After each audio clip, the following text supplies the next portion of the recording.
উর্বশী মাইয়ারে তোর কলসির ভেতর কি খাঁটি গরুর দুধ বেচতে এনেছি। দে না একটু খাই, দামটা আগে চাই, আর দে না একটু খাই। দামটা আগে চাই, তোদের মতো ভিড় খাওয়াদের চেনে রেখেছি। উর্বশী মাইয়ারে তোর কলসির ভেতর কি খাঁটি গরুর দুধ বেচতে এনেছি।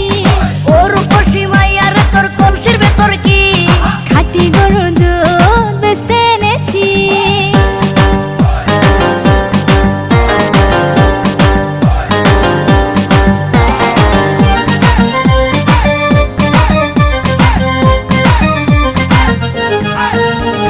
তোর দুধেতে আছে পানি, আমি কিন্তু